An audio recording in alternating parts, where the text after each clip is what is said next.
All right, everybody, welcome to our live stream. So today's topic is what should Elon's and Tesla's next move be? Of course, we just got hit yesterday with a massive lawsuit that was, a judgment from Delaware court saying that Elon's comp plan of 2018 wasn't something that is valid and need to be rescinded. But this topic today is going to be broader than that, right? So, what should Teslas do regarding their data centers for AI, regarding the bot? Should they be hiring a COO? What are their efforts and what are the next move that Tesla needs to do for just everything that's happening? So, we've got our regulars here every Wednesday with us. We've got Brian White from My Tesla Weekend, and we've got Hans from his YouTube channel, Hansi Nelson. Welcome, guys. So awesome to be here. I don't know. This feels like a busy news week, and we've got a lot to cover. But guys, early on, if you could leave comments about which topics you want us to get to first. Some of these can get pretty big in a hurry, and I'd hate to run out of time before covering whichever things you guys think is the most important. Hans, good seeing you here too, my friend. Likewise, always enjoy being here. Yeah. Oh, it was P. Terry Costi who said the best comp is no comp. That's right.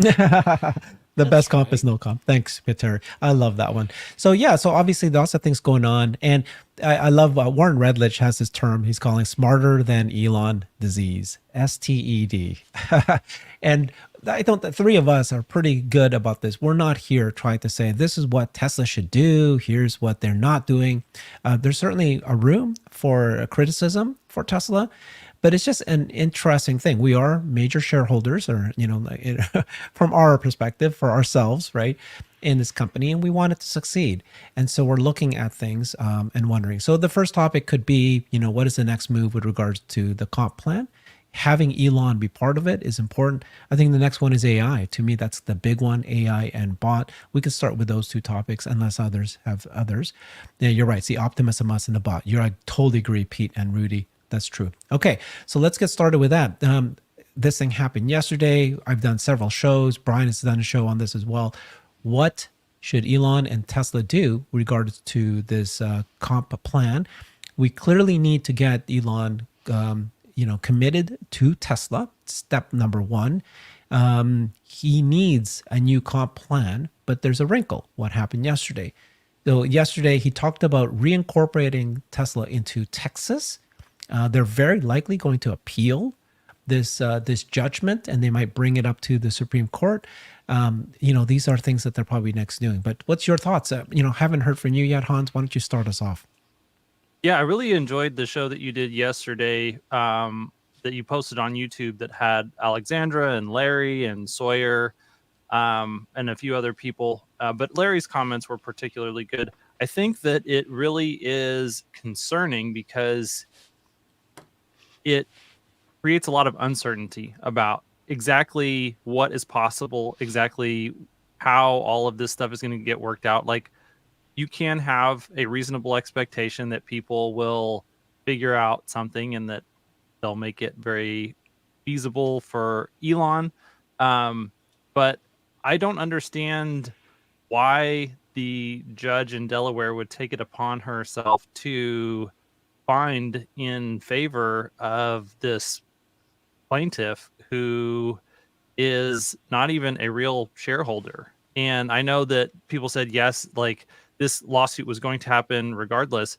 But the fact of the matter is that the vast majority of shareholders, at least that I'm aware of, including larger institutional shareholders, are not happy about this decision.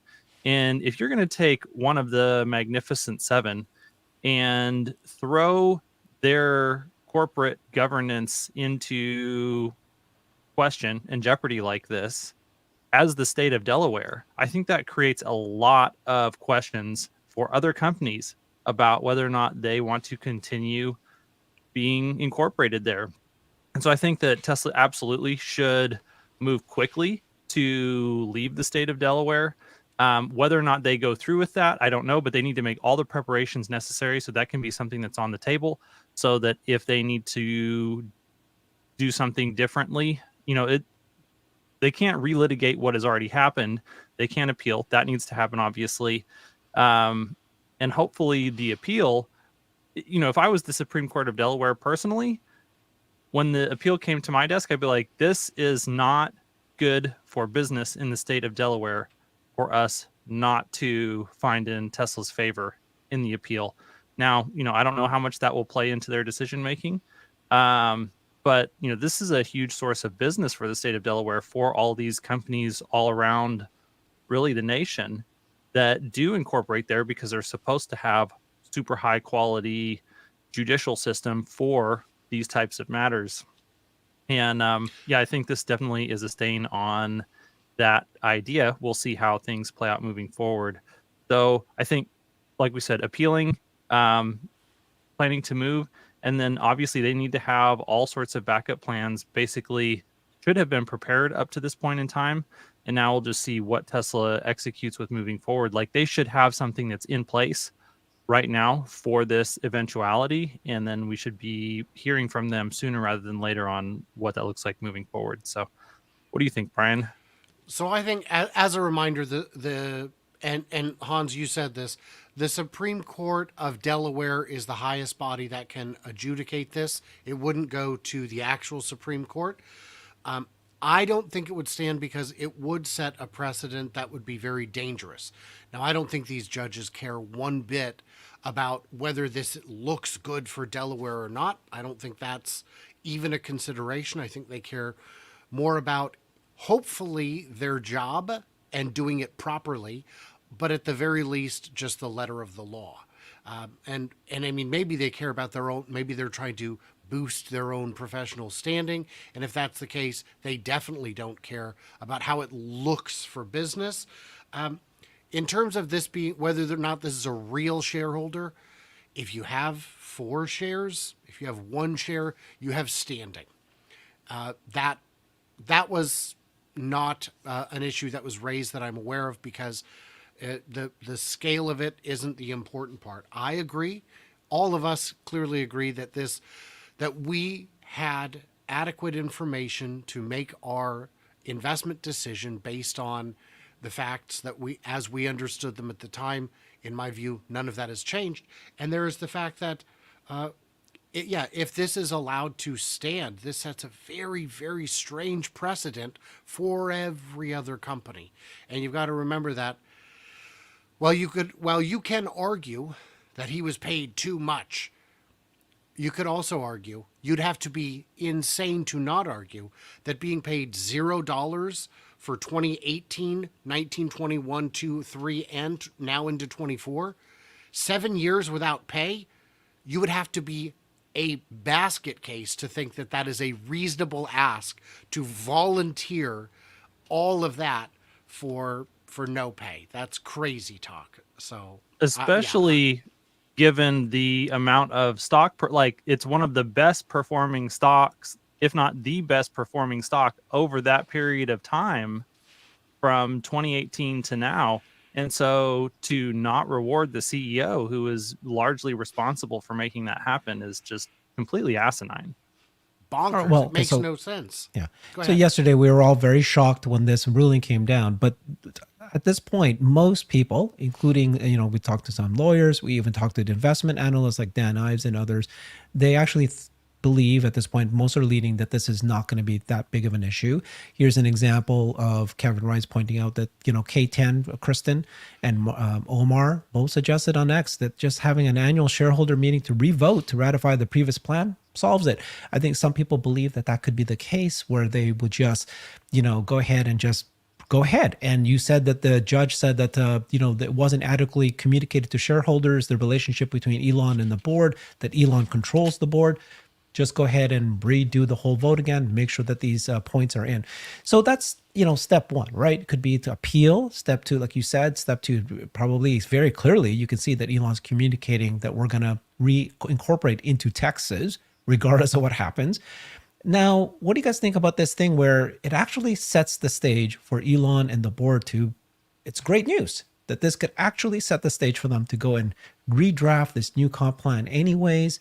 Do you think that they might consider something really, really big and out there? Like, some people are talking about an X Corp, this idea that you could actually sell Starlink to Tesla create, or Dan Ives is talking about, you create an X division of Tesla and you give Elon shares on that, and then you take all the robots and AI into that. That's still owned by Tesla, but now this becomes an X kind of X Corp thing.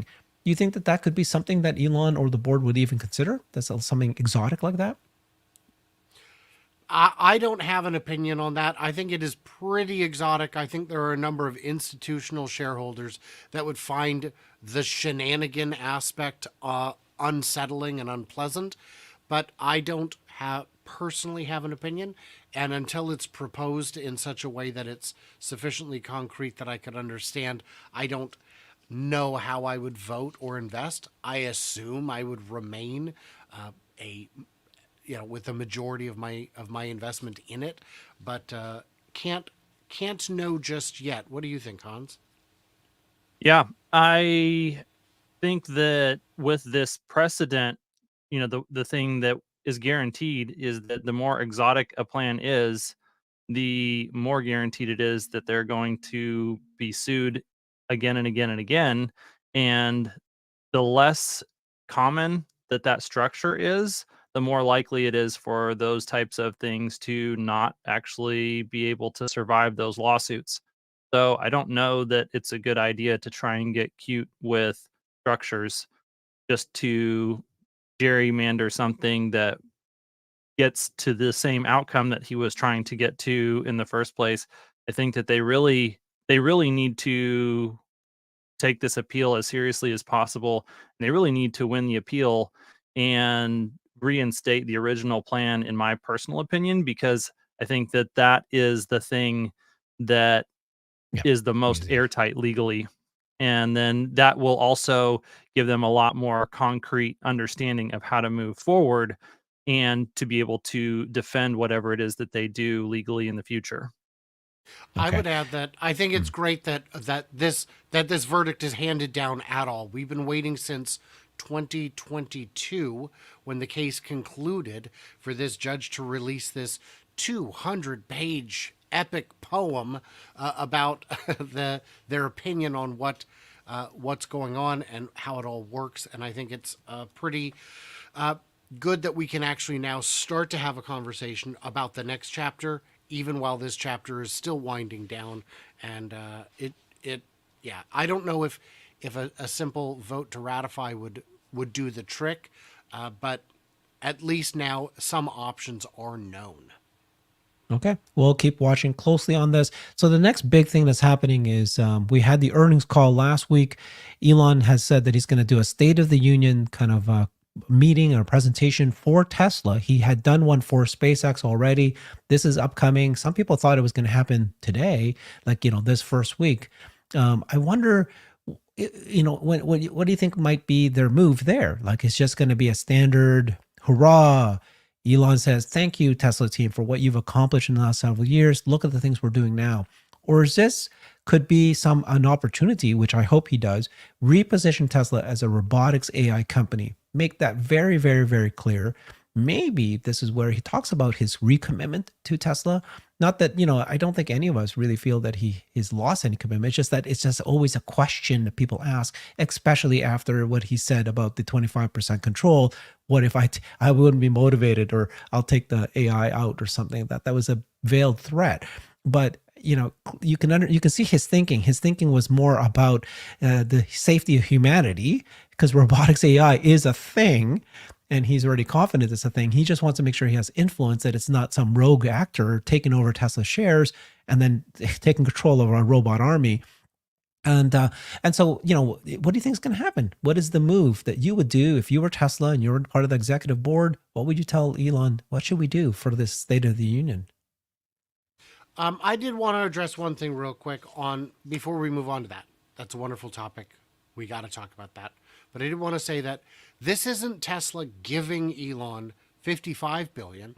This is Tesla permitting Elon to purchase $2.5 billion worth of shares, which was the fair market value at the time the contract was signed. It is net cash in for Tesla, and shares out that have already been accounted for. Saying otherwise is disingenuous and bad faith.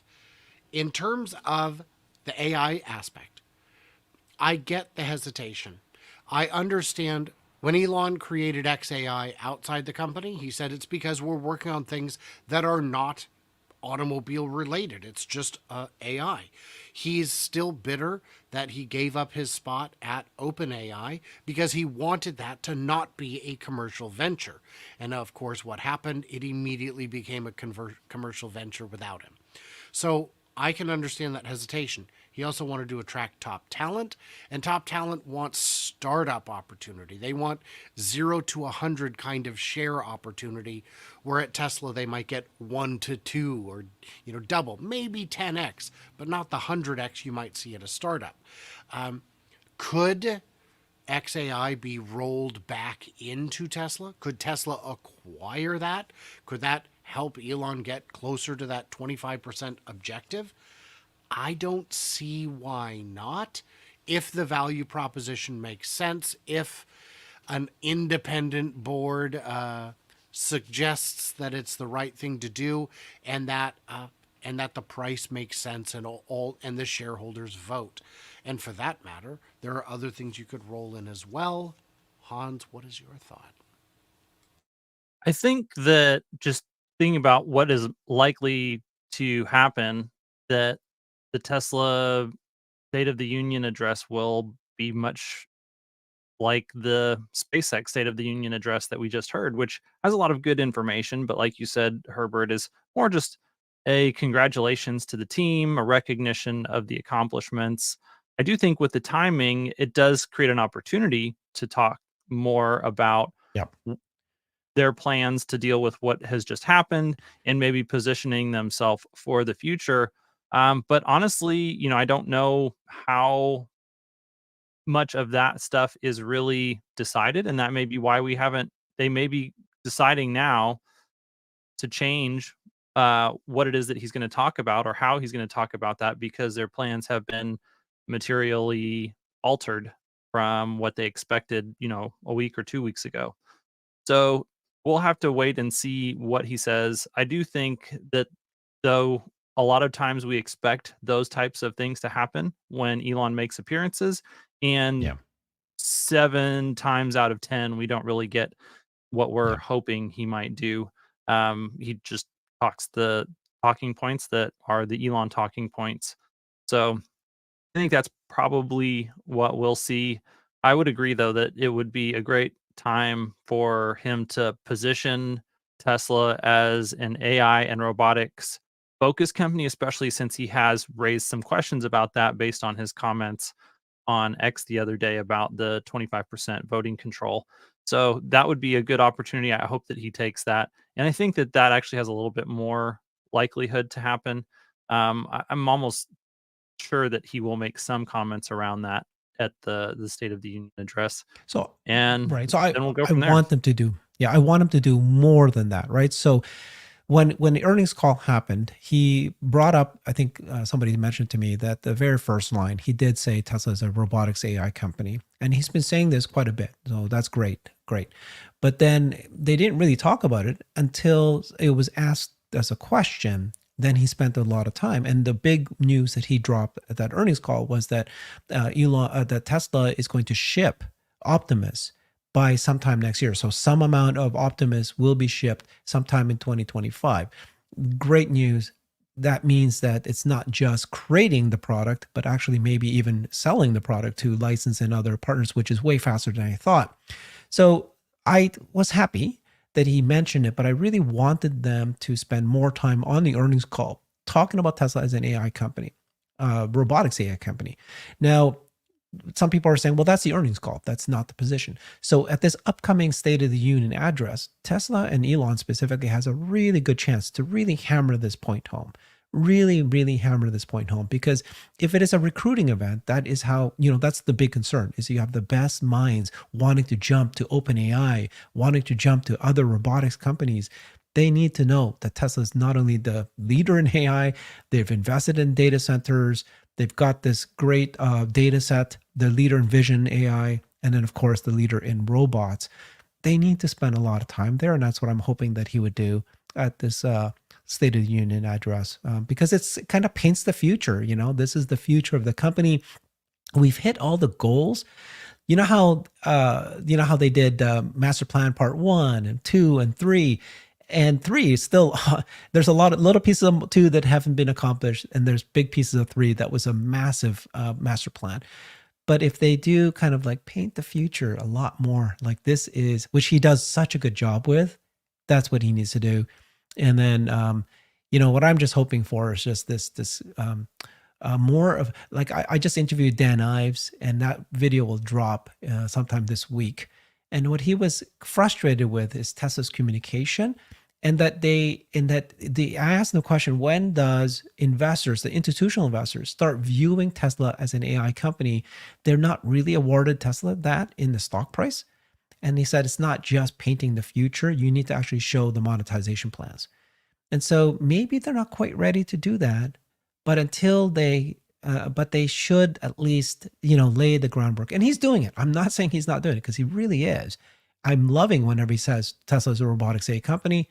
I just want to really take this opportunity to do that. That would be the next move that I would ask him to do. Really big push. We are a robotics AI company. Here's why.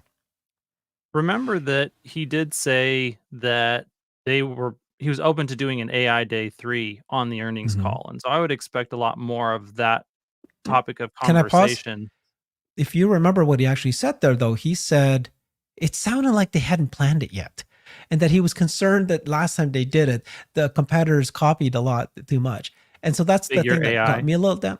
I don't know if it was figure AI. It's just everything they've ever shown in the AI Day 2 and those investor days was a lot, and people copied the unboxed model. Toyota's doing it too. They can look at things and very clearly what they're working on the autonomous driving. But so it sounded like they hadn't planned it yet, and that's the part where okay, you should have planned. It should have happened sooner than now. It sounds like they're going to do it, but it was very delayed. So on the lack of communication, I would agree. Tesla's communication is a weak point by far. Communication with investors, communication with the media, communication with buyers and other customers. I can't speak to how they deal with suppliers, but I can imagine maybe it's an issue as well. But Tesla has had a lot of issues in the past. Not that long ago, sales and service were kind of a problem. And over the last 2 years, it's gotten a lot better. There was early issues people were saying, even as far as the 3s and very early Ys, with build quality, the panel gaps, the alignment, the fit and finish. And I said about all those issues, if that is the problem that the company is having, just think what it's going to be like when they get it sorted out. Well, guess what? The Model Y's fit and finish has improved. I have a newish one. It's 3 months old. It's a Fremont build, famously the worst of the factories, and it's straight, it's clean, it's got everything sorted out. And what happens is when they get these little things sorted out, you end up with the best-selling car in the world. So what's going to happen to Tesla's stock when Elon, the stuttering madman, daddy bad tweet himself, stops appearing on these earnings calls where he just blows it all and ruins it for... Guys, if you're worried about his communication style, pretty soon we will have a COO, a Gwen Shotwell sort of person running that side of it. And then what? The institutional investors will overlook that the numbers have always been good and just feel better and invest? Well, maybe. And when they do, it's nothing but upside. So if the communication lacking, I agree it needs to improve, but it's such a small component of the execution more generally. I do want to talk more about the next move that Elon and Tesla should do is hire a COO. Let's dive into that. But before we do that, let's not leave AI quite yet and bots, right? So is the next move to really invest way more than they have been? They just announced a data center, $500 million. Elon himself said that's really not that many H100s, NVIDIA equivalent. It is a Dojo supercomputer. They are investing heavily in Dojo, but whenever you compare them to the other Mag 7 folks, those guys are investing tremendous amounts. And so it's like, is Tesla not investing enough? This is a debate I've been having with a number of people. AI is the game, and he knows it. I would never account. I trust Elon more than anyone in the world. Elon is, they know what they're doing. But what do you guys think about that? This concept that they really should, some people are saying, and I kind of lean in that camp, Tesla should actually raise money to be able to buy more. They've got $30 billion in the bank. That's great, but we need to be buying more. Now, it could be that they're not buying more Dojo, building more Dojo, buying more NVIDIA, buying more AMD because you can't. It could be that they are already buying what they need and there's timing to when to do it. So I'm not questioning that, but it's like, at some point you just double down and you just throw. This is actually no longer about hiring more engineers. This is about increasing compute, which is clearly data centers, and growing those data centers. What's your thoughts, Hans? Yeah, I definitely think that they need to be acquiring as much compute as fast as possible, and that's going to be a combination. I was really glad actually to hear that the compute that they're putting in Buffalo is actually Dojo. That's great news. That means that we're really, ramping up deployments of Dojo, because I was somewhat concerned that 90+% of the 100 exaflop goal that they have for the end of this year was going to be comprised of just NVIDIA compute. And I mean, we don't know where we're headed at this point on those numbers just yet, but this is a good sign that maybe Dojo can actually take up a much larger and more meaningful slice of that 100 exaflops, which is good for Tesla in a number of, on a number of fronts, because it means that that program is continuing to progress. That means that they have more data to work with, more learning, more iterations, more infrastructure that they have solved for whatever Dojo V2 looks like, or this Dojo V1.5. I mean, that's one of the questions that I'd really love to know is the Dojo 1.5 that we learned about or heard, at least it was the first time I had ever heard about it was on the earnings call this last time. Is that what is going to be set up there in Buffalo? I would speculate that that's probably going to be the case, that they have basically retired the V1.0 chip design, because it just wasn't flexible enough to do the types of ML training tasks that really took over the world of artificial intelligence and machine learning here in the last few years. And so it may have been that they were able to make some slight modifications to that chip, and whatever tooling that needed to happen in their chip fab was not hard to change over. And so they may be producing those V1.5 chips, which may be much more usable than the 1.0 chips, but it's short of the full version 2.0 revision. And if that's the case, that means that they can actually get a lot more use out of Dojo today than if they were stuck with just that V1.0 iteration. And so having that be something that's viable and possible right now is an excellent position to be in. It means that they really are going to be in a lot better position to keep pace with the progress of NVIDIA, which means that they have a lot more power when they're negotiating with NVIDIA, that if they can't get the prices or the delivery times that they want, that they have backups and they can do what it is that they need to do more assuredly than if they were just relying on NVIDIA to be their sole chip supplier. I think all that makes sense. I don't know that now is the right time to raise more funds. I think the biggest one that you hit on, Herbert, was I don't know if there's even more chips available to be purchased between the huge purchases by Meta, by Tesla, and by all the other companies whose names we may not even know right now. I just don't think that the compute is available at any price. And I think the 30 billion cash hoard is sufficient to ramp a number of factories and a number of projects all at once. I don't think now is the time for that personally. And the other thing that I would just reiterate, Herbert, is that, Microsoft is another one. They're making huge investments on this front. And we've talked about this, that the companies that are investing in this amount of compute usually are doing something where they're offering Mhm. basically either cloud training or cloud inference service. And that's just not a position that Tesla's going to be in for the next little bit still. That, there's a lot of work that they have to do on the FSD system and training of Optimus bot. Those really need to be their priorities. And so they don't need nearly as much compute compared to a Microsoft or a Google or, an OpenAI, because they're just servicing their own needs. Now, eventually, hopefully Dojo can get to the point where it really is scalable and performant and compatible with pretty much everything that's out there, so that they could offer that Dojo training as a service. But that's several years down the line in the plans right now. So I don't know that right now is the time to really be trying to keep up with somebody like Microsoft, for example. The nice thing is that you have a CEO in Tesla, Elon Musk, who is arguably one of the top leaders and knows so much about AI. He's been doing it for decades, and just how smart he is, and he's friends with all the top leaders. He's actually good friends with Jensen of Nvidia.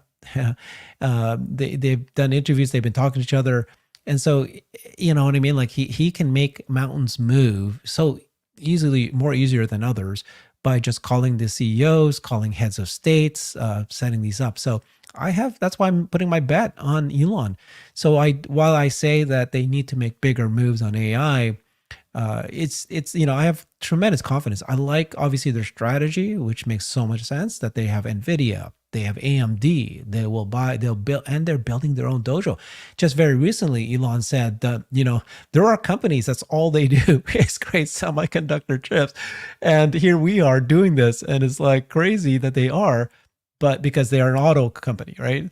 But it's amazing that they're doing this, and it's all going to fit together. There's his master plan.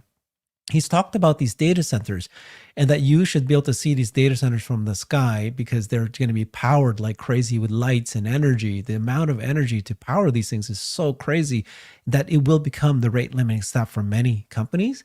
And so who's best to be able to have batteries and solar power expertise to be able to power these data centers? And it's going to be Tesla. So at some point, other companies will hit a stage where they can't grow much more.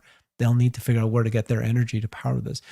So I have confidence in Elon there, and I'm okay with, I trust what they're doing. And so I'm not demanding that they raise more money. It's just this understanding that the world is now an AI war, not only corporations, but also countries. And there is limited supply of these chips. And Elon understands this. He knows it. And that's why he's creating his own dojo. But, this has to be something that they focus on like completely. So, okay, so that's the AI discussion, right? The data centers. What about the bot? So what would be your next move with the bot, right? So you've shown Gen 2, surprised everybody how incredible this is. You've said that you hope that you will have shipping the product by next year. You've got a company called Figure that just announced a partnership with BMW. Should Tesla make announcements? If you were Tesla, would that be your next move, to make announcements? Now, I've always said that they don't need to, because Tesla bot will be used. The first 2,000, the first 20,000 can all be used by Tesla. The second place they should use it is their own supply chain partners, because it's a win-win-win-win. It's like a triple whammy benefit to Tesla if they use it themselves. But this idea that they should be partnering, they should licensing it. So I did not think they were going to do this soon. I thought maybe in the third year and longer. But now that he referred to Tesla's Optimus as a product 3 times in the earnings call, and then he said, that we hope to ship some number of these Optimus, shipping it next year, that made me think, okay, well, that sounds like if you're shipping product, that means you're selling it to somebody. Is that the next move for the bot?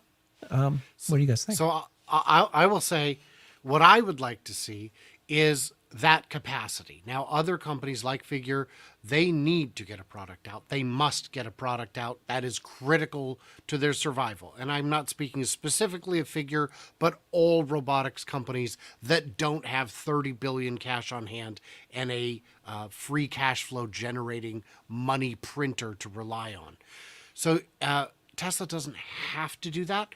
I'd like to see them get it competent and capable internally, and then I'd like to see them do what you said, share it with one of their partners, but not announce it, because that Oh, will leak. interesting. That will leak. And I think it's way more exciting to get dribs and drabs than to get an announcement and then wait 6 months and hope for the best. No, just actually do it. Just like I want in the future for a product announcement, a car announcement to be, and it's available right now.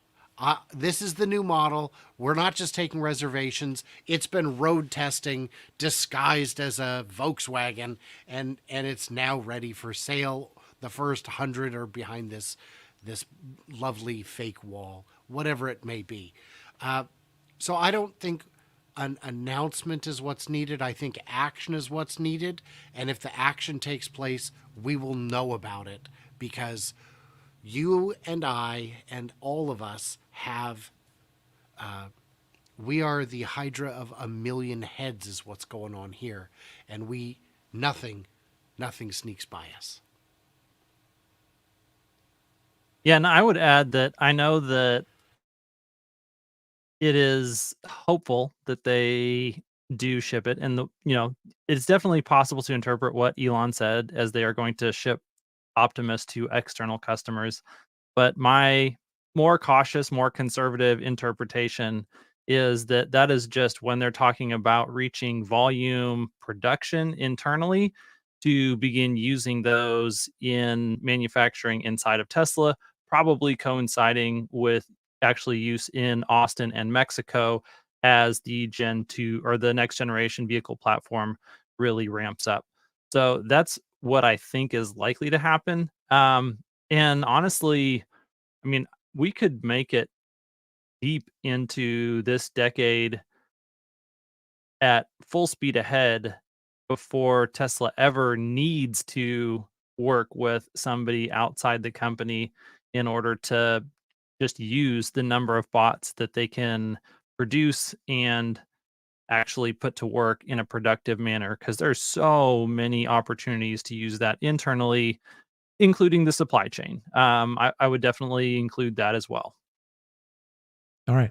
So far what we're talking about today is what would Elon or Tesla's next move be? We talked about the lawsuit that happened, the compensation plan. Should you now do an appeal of it? Should you move the company to Texas? Should you now take the opportunity to create a new plan, which is what they're obviously working on? We talked about the State of the Union address that Tesla's and Elon's going to do very, very shortly. Could happen the end of this week, could be next week. We talked about AI, the data centers, the investments that they're having there, and what they're working on. We talked about the bot. What do you guys think about the COO idea? Now, with all of this happening, the company has grown so big. We're now clearly an auto company. We're now clearly an energy company, and those numbers are just growing like crazy. We've got a functioning robot that's really nearly out there. We've got robotaxi announcement of autonomous cars. FSD 12 seems to be happening. There are all this moving parts. There's potentially partnerships with not only gigafactories, but megapack factories and world leaders out there. Is it time for Tesla to get a COO? And with all this, boards and trying to figure out, Elon's role, all that, this could be the opportunity. What do you guys think about that? I'll just say yes, absolutely. His plate is very full. He's very capable and all that, but he is, in my opinion, stretched too thin. And when Gwen Shotwell at SpaceX has done such an amazing job of keeping the company on track and running the parts of it that require a full-time person, someone who's not just there 10 hours a week or 20 or even 30, but 40, 50, 80 hours a week. And I think any of his companies would benefit from having that role filled. And I think he's taken on too many positions. He's also the head of PR, which is a job I'm pretty sure he dedicates 8 seconds a year to, and but he does fantastic. So what do you think, Hans? Yeah, I think it's interesting that I think that position is full for the most part in every single one of his private companies. And so for whatever reason, this public company that he has to interface much more so with the outside world, that is a position that's not been filled, and it's just not sustainable indefinitely. I think at some point it has to be, and obviously there's a number of excellent executives at Tesla, but I also wonder if, part of what makes it difficult to fill isn't necessarily Elon and Elon's relationship with the public in Tesla, but the duties and responsibilities of all of those executives that just go along with being a public company, and all of the extra reporting that has to happen that maybe fills up their plate a little bit more. That, I don't think that Gwen Shotwell has to do all of the things that the COO of Tesla would end up having to do. So I think that makes that position a little bit more difficult to fill. And but with that said, I'd love to see somebody like a Tom Zhu or a Drew Baglino, or I mean, very impressed with Lars. He's obviously phenomenal as well. There's just a number of people that seem like they really are solid, and are, especially some of the younger people who have been with the company a while. Um, I think are seasoned, they have such a history with the company and such a well-developed work ethic. I think that at this point in time, it might be a good season for them to really step into a role like that. I guess what you need to think, what I'm thinking about is it makes like it's so easy for people to say, yes, Tesla should have a COO. Very logical, very straightforward. But when you stop and think about it, Tesla is not like a regular company, right? It's got 20 plus startups within it. You need somebody who's got factory experience, but also be able to run, the energy and the Nabad. And so, in fact, what he actually has is this where you have COOs for every single division. That's already the case. Do you need a COO who is kind of like running the company that has all of this when you already have leaders that are running? It's like almost like a middle layer. And Gwen Shotwell's role at SpaceX, everybody keeps bringing her up. She's amazing. She's incredible what she's done. But she's actually more of a business partnership, and her relationship and what she strikes with NASA and other, suppliers and all that. That's her main role. Of course, you've got Twitter, you've got the CEO of Twitter, and that's important because that's a self-running, very, very simple, more compared to other companies, right? It's much more straightforward. That's a straight looking company. But, so I do think he needs somebody, but I don't know if that's what's in any way has held back Tesla at all. So I don't know if this is like a big deal. I would say it's certainly not critical. If this is what Tesla being held back looks like, oh boy, hold on to your butts, because we're in for another exciting 10 years. Although I'd argue we are in for another exciting 10 years either way. Do we need any one thing? No, but I want Elon's headspace to remain as clear as possible so that the other things he's working on can get some of the attention they deserve. I don't know how much time he spends on things like the Boring Company. And one thing we could have talked about is, should the Boring Company be brought into Tesla? It is a transportation. No, no, Zero sense. Well, it does if the objective is to increase Elon's stake at Tesla. I see. But I don't, because the question, the thumbnail we went with is, what's Elon's next move? Yeah. My thought on the Boring Company is that they're not yet sufficiently serious to be taken seriously. You've got a contract to expand massively in Vegas, but you're kind of just puttering along. Get hustling, guys, or I don't know, don't. But in any case, and they need their autonomous shuttle, and they're still talking about using bricks as building material, even though the physics doesn't work and the regulation doesn't work. You can't use the fill material as building material. Unfortunately, the spoil is contaminated by cutter head lubricant, which is industrial waste. But I don't know. There's a lot of other opportunities that are very interesting. And if they can get the autonomous shuttle working for the Boring Company, even without acquiring the Boring Company, that's going to have, it doesn't have to be in a tunnel. If you've got an autonomous cyber van, that can also work as a tarmac shuttle at airports. It can also work in closed environments on campuses. There are other things you could do with that would be potentially quite valuable. So when you started off that suggestion there, the reason you did that was because I think the biggest move that Elon needs to make is solidify his desire to have a new comp plan and to have 25% of voting control. That is what's driving him right now. And so that's why you're saying, hey, this is one idea, right? Buy Boring Company. That's one mechanism to be able to set that up. So do you guys think that there's any truth in some theories people are putting out there that until Elon gets his new comp plan, until he gets that structure set in place, he's not going to. It's in his benefit to keep the stock low. It's in his benefit to keep the company kind of I'm not going to introduce just amazing things until once I get this in place. Then I'm going to show you FSD version 12. I'm going to show you the bot. I'm going to show you these big giant announcements. Is there any truth to that? It's bologna sauce. Yeah. I mean, just watch them. They are releasing, like, the bot is moving forward at an incredible pace. They're moving as fast as they can move on FSD. Like, the stuff just takes some time.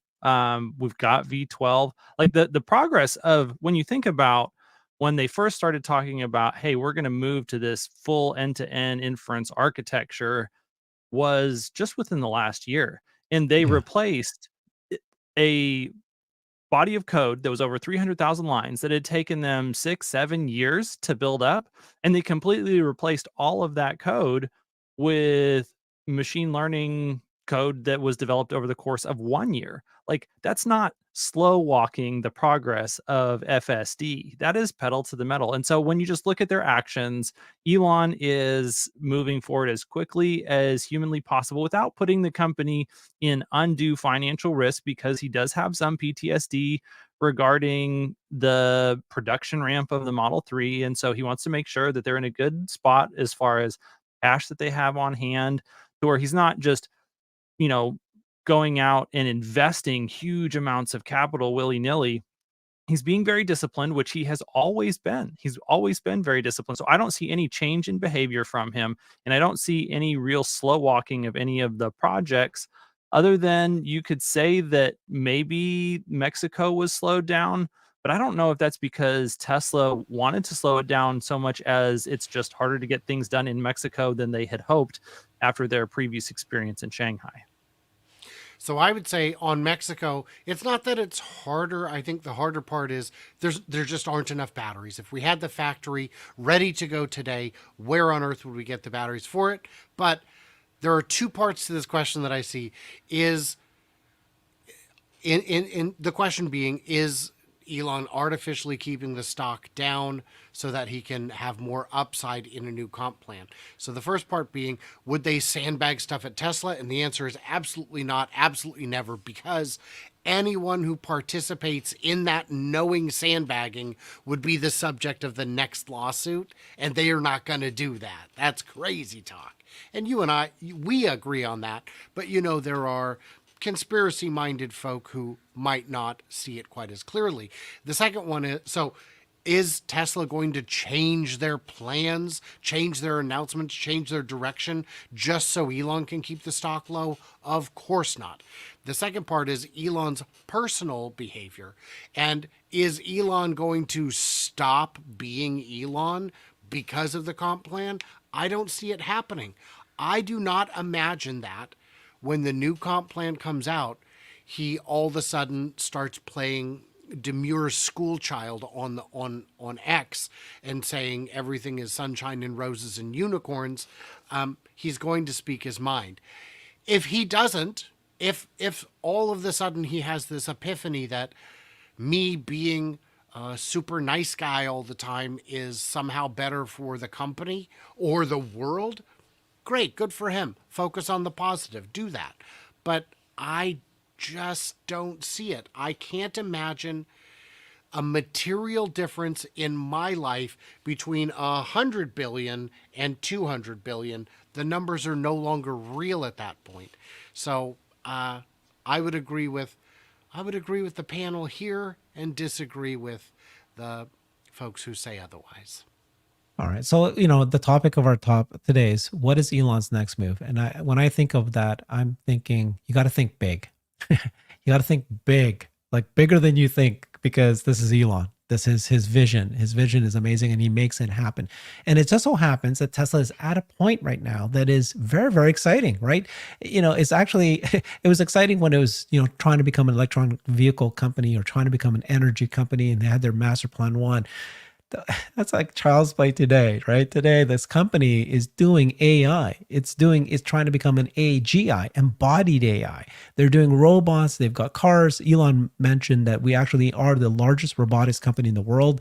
We have 5.5 million robots out there in the world today, which is true. These are hardware that has vision, that is able to make decisions on their own and act. And now that they're working on a human bot. So I think that this next move, it's like, how it is, like when he's put into stress, which is what happened now with this comp plan and all that, the greatest thing comes out of that. And it's going to be shocker. And I hope it's going to be one of those win-win-win scenarios, like this one move that can solve multiple issues, that will get him his 25% voting control, that will get him his new comp plan that has massive goals, which I don't think it may just be simply, get the market cap to 5 trillion, get the market cap to 10 trillion. Clearly that's going to be part of it, but it can be more than that, right? It can be like the leader in AGI and embodied AI. And that's what drives him. That's what he said, right? Didn't he say like about a year ago, maybe less, he said that, no, I'm clearly going to stay at Tesla. Tesla is working on AI. There's work for us to make this happen. So it's all coming together because AI, AGI, robots, these are things that can take a company that's a $700 billion company to become a 10 trillion, even a 50 trillion, the crazy numbers. This is what's going to do it.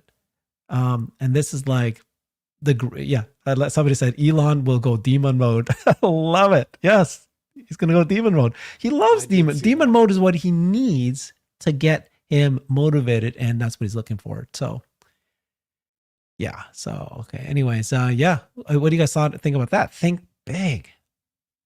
Yeah, I agree that, based on Walter Isaacson's biography, that is something that he kind of has this love-hate relationship with all this drama. And so I do hope that we see whatever comes out of that, like you said, be something that is just this real masterful stroke of 4D chess where he is able to pull off something that really accomplishes a number of objectives for a number of stakeholders all at the same time.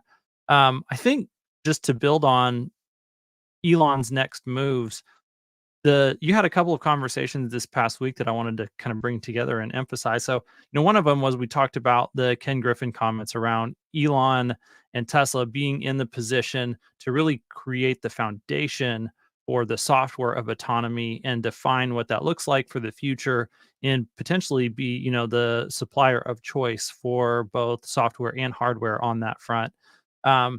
So, that's sitting over here in one part of my brain. And then the conversation that you had with Pierre Ferragu, where he was saying that he takes a much different view on what the future of autonomous driving is going to be, that it really is probably, instead of looking a lot more like robotaxis, that more of the value might actually accrue to just having vehicles that are themselves much more valuable for personal users, the more driving that they can do for themselves, rather than having this transportation as a service model where you just hail a robo taxi and it comes and picks you up when you need it and takes you wherever you need to go. And I felt like a lot of Pierre's points were very well taken. And so if you kind of combine those two things, I think there's a real big greenfield opportunity here ahead of Tesla. And I think this is what Franz and the Tesla team are really working on. How do we make both obviously FSD is a huge part of the software, but then how do we also define the physical vehicle itself, the experiences that you enjoy inside of that vehicle, whatever it looks like, when it's no longer your responsibility to be the one directing and piloting the car all the time. And so I think that the Tesla team really just needs to continue to focus on that as they have been, execute on that plan, and then show whatever those plans are to the world, because that is an incredibly large revolution. And, as Tesla investors, we have all sorts of ideas of what that might look like. And the one thing that I can guarantee is it's going to be somewhat different than any of our ideas once it comes into reality. And so I'm excited to see what that looks like. So I would say that robotaxi has a place. It absolutely has a place. Selling robotaxis has a place. Keeping and operating them within Tesla has a place. And for that matter, selling these cars to companies, to individuals, also has a place. And these can all have different values and different use cases. And I've seen a lot of people who are still saying to this day, in 5 years, individual car ownership won't exist. And I disagree strongly. Half of us are gatherers. People want to gather their stuff. People who have kids, a lot of times, will just leave all the kids' stuff in the car. The car seats are in, buckled. I'm not going to deal with it. A lot of people will not go to the store and deal with car seats in rentals. It's too much. I can't deal with it. And then my kids spill something and now I've got $100 cleaning fee. No, I'll just have my own car. So private ownership's not going anywhere.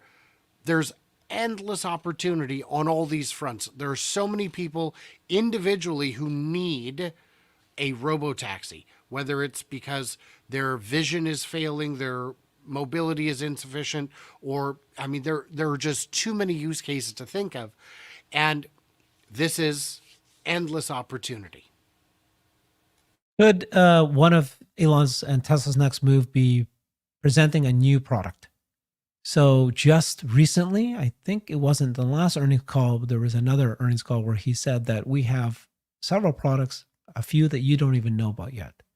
I mean, it could be HVAC, right? The home heating unit that they've been teasing for a while. Is that timing for this? Is it ridiculous for them to announce yet a new product? I guarantee you guys, I mean, the people just, if you've been watching Tesla, been following them for a while now, every 2 years they announce a new division, a new product, a new company that's within the one company.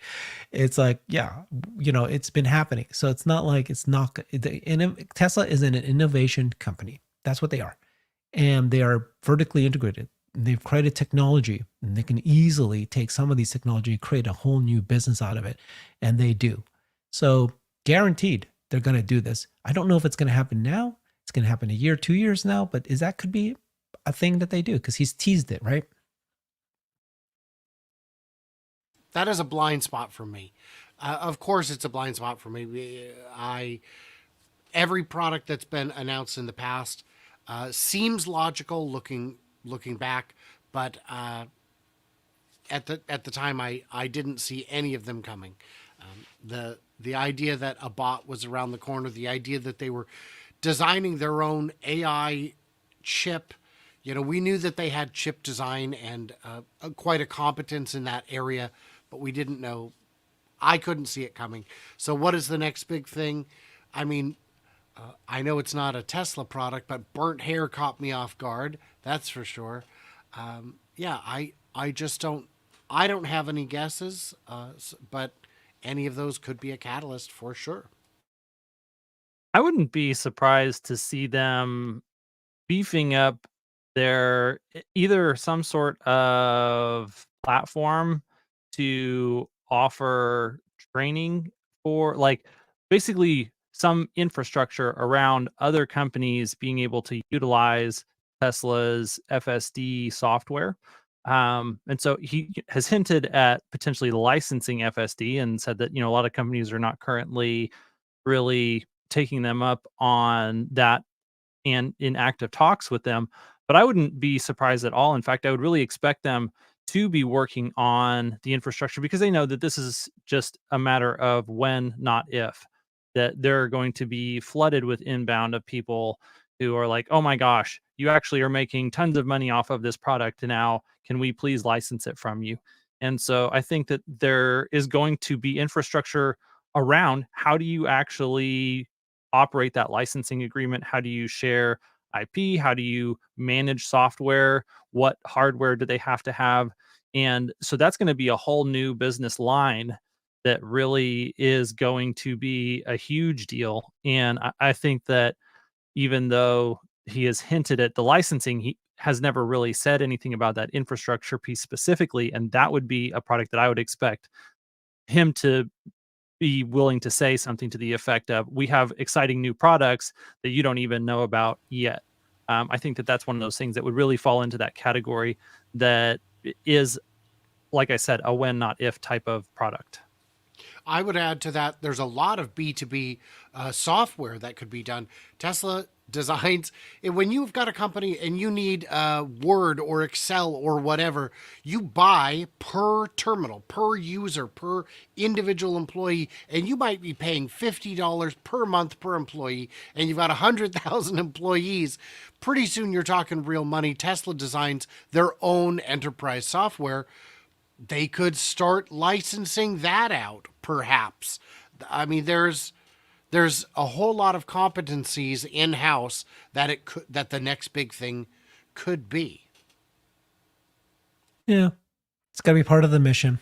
So I think, yeah, it's unlikely, right, that they're going to do a Master Plan Part 4 because the 3 is just so big. It is like conquering sustainable energy, and that will just keep them on forever. But do you guys think that he might announce a new mission?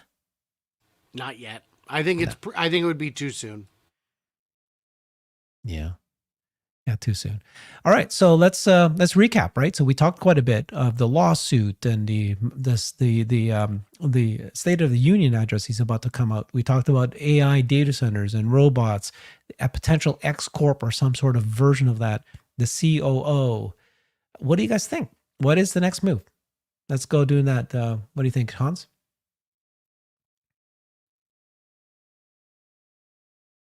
Need time to think, huh? Yeah. I think that if we go back to the beginning, that just announcements about AI and the progress of being an AI and robotics company is that, and whatever their response is to the lawsuit and the judgment against Elon's compensation plan. Like, those are going to be really the next two things that we see from Elon. What's the next move? I don't know. The Macarena. I have no idea. I think as long as we continue executing with what we've got already on our plate, and there's a whole lot on the plate right now. I don't know if now is even the time for the next thing. Bot's got a long way to go. Dojo's got a long way to go. Cybertruck is just getting started. Compact hasn't started. We've got factory expansion in Berlin. Likely in Shanghai, though we're not sure where or when, with the Megafactory, and likely in auto. Giga Nueva Leon. I think there's a whole lot on their plate, and now is probably not the time. Yeah. Okay. Well, I mean, for me, the next move is basically he's got to get his next compensation plan. He's been talking about it. This thing that happened yesterday is going to put a wrinkle to it, or he could turn it around and it could become a very, very positive thing. And then it's about positioning Tesla as a robotics AI company. I just keep repeating myself, but that is what Tesla needs to do for a variety of reasons, right? AI is a war. You got bots. That's a war. And Tesla is a leader in the space. And so they are letting, it's an easy, hanging in the fruit kind of thing, fruit hanging from the tree kind of next thing to do it. And he's doing it. He absolutely is. And you're piecing it together. So I'm expecting to do much more on that. And it's really a more positioning than it is any massive change to what's happening today. I mean, there's so many things going on that we could talk about too, but the other area that I think we haven't talked about yet that is a huge next move is the next expansion of FSD V12 to a larger group of customers. Yeah. That should be pending very, very soon. And that is one of those things that has huge implications, that every time that piece of software reaches another milestone, we're one step closer to Tesla being able to just turn on huge SaaS revenue spigots. All right. Yeah, I love it all. Let's wrap it up. Thank you so much, Brian. Thank you so much, Hans. Appreciate everybody joining us. Tell us what we missed. And if there's any ideas there, share with us. Thank you. We do this live stream every Wednesday. Please join us. Thanks, everybody. Bye-bye.